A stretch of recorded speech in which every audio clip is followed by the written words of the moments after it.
നമസ്കാരം. ഇന്നും ഗംഭീരമായിട്ടുള്ള ഒരു ചർച്ചയുമായിട്ടാണ് പ്രിയപ്പെട്ട പ്രേക്ഷകർക്ക് മുന്നിലേക്ക് എത്തിയിരിക്കുന്നത്. കഴിഞ്ഞ ദിവസം നമ്മുടെ മാതൃഭൂമി ചാനലിനകത്ത് നടന്നിട്ടുള്ള ഒരു ചർച്ച, അതായത് യുപിയിലെ മസ്ജിദ് വെടിവെപ്പുമായിട്ട് ബന്ധപ്പെട്ടിട്ട് ഗൗരവമായിട്ടുള്ള ഒരു ചർച്ച.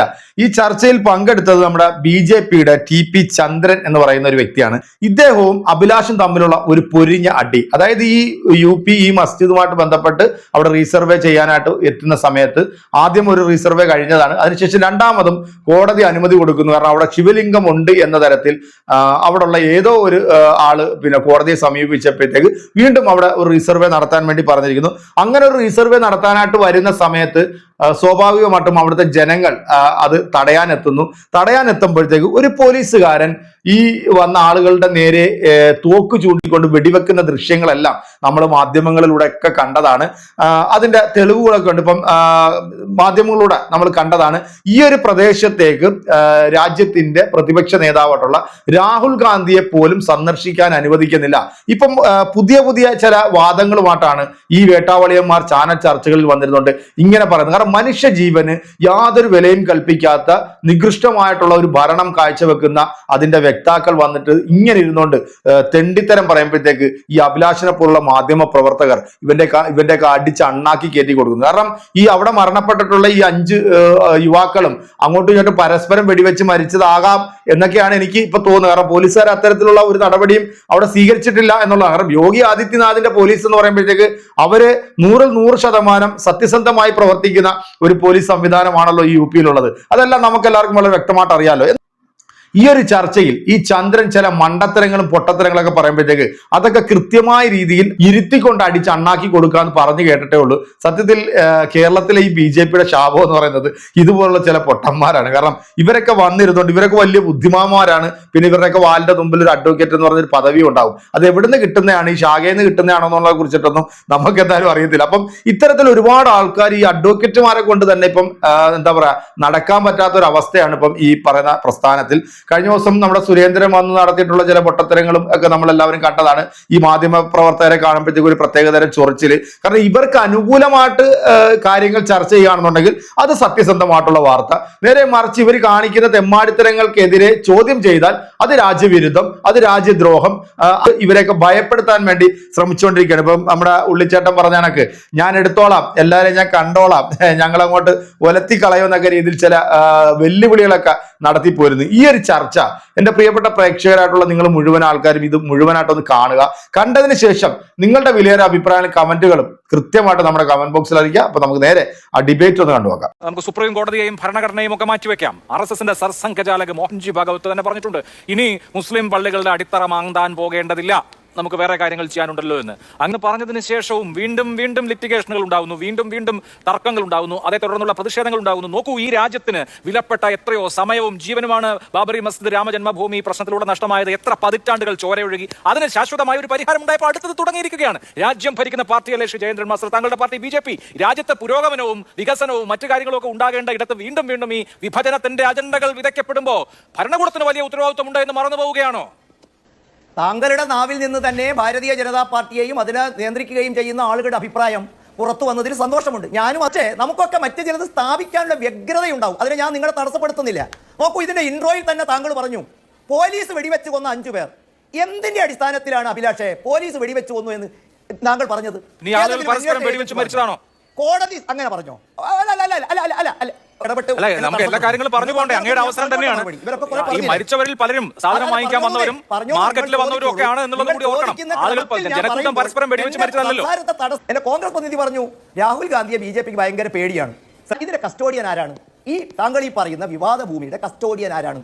ഇങ്ങനെ ഇല്ലാത്ത ഒരു കാര്യത്തെക്കുറിച്ച് സർവേ നടത്താൻ അധികാരം കൊടുക്കാൻ ഒരു സിവിൽ മജിസ്ട്രേറ്റിന് സാധിക്കുമെന്ന് ഒരു വക്കീൽ കൂടിയായ അരുൺകുമാറിന് പറയാൻ സാധിക്കുമോ? സർ, ഡിസംബർ 22 ഡിസംബർ 2020 ഈ ആരാധനാലയം ഇതൊരു പ്രൊട്ടക്റ്റഡ് മോണുമെന്റ് ആയി ബ്രിട്ടീഷ് സർക്കാർ ശേഖരിക്കപ്പെടുകയും അത് ഇന്ത്യ ഗവൺമെന്റിന് കൈമാറുകയും ചെയ്തിട്ടുള്ള രേഖകൾ താങ്കൾ കണ്ടിട്ടുണ്ടോ? ഭാഗവത്ത് പറഞ്ഞ മാതിരി ഇതിന്റെ അടിവേരുകൾ തേടി പോകാനല്ല. ആ വിഷയത്തിൽ തന്നെ ശ്രീ ജയേന്ദ്രമാഷേ, ആ വിഷയത്തിൽ തന്നെ സംസാരിക്കാനുണ്ട്. താങ്കൾ പറഞ്ഞ കാര്യം ശരി. 1920 ആർക്കിയോളജിക്കൽ സർവേ ഓഫ് ഇന്ത്യ 1920 മുതൽ പ്രൊട്ടക്ട് ചെയ്യേണ്ട സ്ഥാപനമാണ്. ഏറ്റവും ആദ്യത്തെ മുഗൾ നിർമ്മിതിയായ ഈ നിർമ്മിതി സമ്മതിച്ചു. പക്ഷേ അതിന് മാനേജ്മെന്റ് ആരാണ് നടത്തി വരുന്നത്? അതാ മസ്ജിദ് കമ്മിറ്റിയാണ്. കഴിഞ്ഞ വെള്ളിയാഴ്ച അടക്കം അവിടെ എന്താ പറയാ ജുമാ നമസ്കാരം നടന്ന ഒരു പള്ളിയാണ്. അതായത് ഈ പറഞ്ഞ ASI 1920 മുതൽ ഇത് പ്രൊട്ടക്ട് ചെയ്ത് വരുമ്പോഴും അവിടെ ഒരു മസ്ജിദ് ഉണ്ട്, മസ്ജിദ് കമ്മിറ്റി ഉണ്ട്, അവിടെ പ്രാർത്ഥനയുണ്ട്, നിസ്കാരമുണ്ട്. ASIയുടെ തന്നെ പരാതി, താങ്കൾ പറഞ്ഞതുപോലെ ASI 1920 എന്നല്ല, ഇപ്പോഴും ഏത് കാലഘട്ടത്തിലും ഇത് നമസ്കാരം നടക്കുന്ന ഒരു മുസ്ലിം പള്ളിയാണ്. അത് മാനേജ് ചെയ്യുന്നത് അവിടുത്തെ പള്ളി കമ്മിറ്റിയുമാണ്. ആർക്കിയോളജിക്കൽ സർവേ ഓഫ് ഇന്ത്യ എന്ന് പറയുന്നതിന്റെ സമ്പത്ത് ഇന്ത്യയുടെ പൊതുസ്വത്തല്ലേ? അവിടെ ആരെങ്കിലും കയ്യേറിയിട്ടുണ്ടെങ്കിൽ അതിന്റെ മലയാളം കയ്യേറ്റം എന്നല്ലേ? അല്ലാതെ എങ്ങനെ ആർക്കിയോളജിക്കൽ സർവേ ഓഫ് ഇന്ത്യ പൈതൃക സമ്പത്തായി പ്രഖ്യാപിച്ചിരിക്കുന്ന ഇടത്ത് ഒരു റിലീജിയസ് ആക്ടിവിറ്റി പാടില്ലെന്നാണോ താജ്മഹലിലെ പറയുന്നത് മുഴുവൻ? താങ്കൾ ഇങ്ങനെ എന്റെ വായിൽ കയറി നിങ്ങളുടെ വാക്കുകൾ കോലിട്ടിറക്കിയാൽ ചർച്ച നടക്കില്ല. താങ്കൾ ഉദ്ദേശിക്കുന്നത് ഞാൻ ഒരു ചോദ്യം ചോദിച്ചു, പോലീസാണ് വെടിവെച്ച് എന്നതിന് തെളിവുകൾ ഉണ്ടോ? ഞാൻ അഭിലാഷിനെ ഒന്നുകൂടി ക്ഷണിക്കുന്നു. അഭിലാഷ്, ASP ഗിരീഷ് ചന്ദ്ര പത്രസമ്മേളനം വിളിച്ച് പറഞ്ഞിരിക്കുന്നു അവിടെ ഉപയോഗിച്ച കാറ്റ്രിഡ്ജ് 3 കാറ്റ്രിഡ്ജ് പോലീസിന് കിട്ടിയിരിക്കുന്നു. അദ്ദേഹം പ്രദർശിപ്പിച്ചു. 9 mm ആ കാറ്റ്രിഡ്ജിന്റെ ഷെല്ല് നീക്കിയ ഇതിന്റെ പുറത്ത് FL ഡബിൾ സ്റ്റാർ. അത് എവിടെ ഉത്പാദിപ്പിക്കുന്ന പ്രതിരോധ വിദഗ്ധന്മാർ മാതൃഭൂമി ചോദിച്ചാൽ പറഞ്ഞു തരും. മറ്റൊന്ന് 12 ബോർ 32 ബോറുള്ള 2 കാറ്റ്രിഡ്ജുകൾ, അതിന്റെ മുകളിൽ PUL. അത് ഏതാണ് എന്ന് കൃത്യമായിട്ട് അഭിലാഷിന് ഒരു മാധ്യമപ്രവർത്തകർക്ക് അന്വേഷിച്ചാൽ കിട്ടും. അതിന്റെ ഫോറൻസിക് പരിശോധന നടന്നു വരുന്നു. ഒരു കാര്യം ഗിരീഷ് ചന്ദ്ര പറഞ്ഞു, ഇത് പോലീസ് ഉപയോഗിക്കുന്ന ഷെല്ലിന്റേതല്ല. അതിന്റെ നിങ്ങൾ ഞാനും അല്ല കസേരയിൽ ഇരിക്കുന്നത്. അല്ല, കുറെ കാര്യങ്ങൾ പറയുമ്പോൾ ഈ വിഷയങ്ങൾക്ക് പിന്നെ മറുപടി കൂടി പറയണ്ടേ? ഇപ്പൊ ആരാണ് വെടിവെച്ചത്, അവിടെ പോലീസ് വെടിവെപ്പ് ഉണ്ടായിട്ടുള്ളതാണ്. നമുക്ക് ഉത്തർപ്രദേശ് പോലീസിനെ, ഉത്തർപ്രദേശ് ഇപ്പോൾ ഒരു പോലീസ് സ്റ്റേറ്റായി മാറി എന്നുള്ളതാണ് വിമർശനം. അതിൽ ഉത്തർപ്രദേശ് പോലീസിനെ 100% വിശ്വസിക്കാമോ? അങ്ങനെയാണെങ്കിൽ രാഹുൽ ഗാന്ധിയെ പോലും വിടുന്നില്ല. ഒരു വസ്തുത അന്വേഷണ സംഘത്തെ പുറത്തുനിന്ന് അവിടേക്ക് പ്രവേശിപ്പിക്കുന്നേ, അവിടുത്തെ ആളുകളോട് സംസാരിച്ചെങ്കിൽ എന്താണ് സംഭവിച്ചതെന്ന് പുറത്തെത്തിക്കണ്ടേ? രാജ്യത്തിന്റെ പ്രതിപക്ഷ നേതാവിന് പോലും അതിന് കഴിയുന്നില്ലല്ലോ, പിന്നെയല്ലേ മറ്റുള്ള ആളുകൾക്ക്? ആരെയും അവിടേക്ക് പ്രവേശിപ്പിക്കാതെ ഞങ്ങളല്ല വേറെ കാർട്രിഡ്ജുകളാണ് എന്ന് പോലീസ് അവകാശപ്പെട്ടിട്ട് കാര്യമുണ്ടോ? ഒന്നാമത്തെ പ്രശ്നം താങ്കൾ ഉന്നയിച്ചതിന്റെ. രണ്ടാമത്തെ പ്രശ്നം, ഇത് ആർക്കിയോളജിക്കൽ സർവേ ഓഫ് ഇന്ത്യയുടെ ancient monuments and archaeological sites remains act 1958 അനുസരിച്ച് സംരക്ഷിക്കുന്ന ഒരു സ്മാരകമല്ലേ, അല്ലെങ്കിൽ അങ്ങനത്തെ ഒരു ബിൽഡിംഗ് അല്ലേ ഇത് എന്നുള്ളത്? പക്ഷേ അങ്ങനെ സംരക്ഷിക്കുന്നതുകൊണ്ട് അതിന് റിലീജിയസ് ക്യാരക്ടർ മാറിയിട്ടില്ലല്ലോ. അങ്ങനെ റിലീജിയസ് ക്യാരക്ടർ മാറുമോ? അത് റിലീജിയസ് ക്യാരക്ടർ അമ്പലമായി മാറ്റപ്പെടാൻ സാധ്യതയുണ്ടോ? ഇല്ലല്ലോ. അത് വർക്ക് ചെയ്തുകൊണ്ടിരിക്കുന്ന, പ്രവർത്തിച്ചുകൊണ്ടിരിക്കുന്ന, നമസ്കാരം നടന്നുകൊണ്ടിരിക്കുന്ന 1526 മുതൽ മുസ്ലിം ആരാധന നടന്നുകൊണ്ടിരിക്കുന്ന, ഇപ്പോഴും നടക്കുന്ന ഒരു പള്ളിയാണ്, ഒരു മസ്ജിദാണ് എന്ന അടിസ്ഥാന കാര്യത്തിൽ ഈ പറഞ്ഞ ആക്ട് അനുസരിച്ച് അത് പ്രൊട്ടക്ട് ചെയ്യപ്പെടുന്നു എന്നുള്ളത് കൊണ്ട് മാറ്റം വരില്ല. ശ്രീ ജയേന്ദ്രൻ മാസ്റ്റർ, അതിൽ അങ്ങേക്ക് ഒരു സംശയവും ആശയക്കുഴപ്പവും വേണ്ടതില്ല. പിന്നെന്താ അവിടെ ഈ ഉത്തരവ് പാലിക്കേണ്ട മോഡിയുടെ പോലീസ് എന്ന് പറയാൻ പറ്റുമോ? അവിടെ ലോ ആൻഡ് ഓർഡർ സിറ്റുവേഷനിൽ പഠിക്കേണ്ട എന്ന് പറയാൻ പറ്റുമോ? ഗവൺമെന്റിനെ സംബന്ധിച്ചിടത്തോളം നിങ്ങൾ എന്നേക്കാൾ നിയമം അറിയാവുന്ന ഒരാളല്ലേ?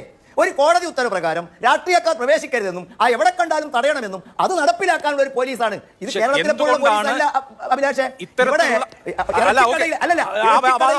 ലോവർ ജുഡീഷ്യറിയിൽ നിന്നും ജില്ലാ ഭരണകൂടങ്ങളിൽ നിന്നും ജില്ലാ മജിസ്ട്രേറ്റുമാരിൽ നിന്നും ഉണ്ടാവുന്നതിന്റെ പൊരുളൊക്കെ മനസ്സിലാക്കാൻ മാത്രം രാഷ്ട്രീയമായ പക്വത ഈ രാജ്യം നേടിയിട്ടുണ്ട് എന്നാണ് ഞാൻ വിചാരിക്കുന്നത്.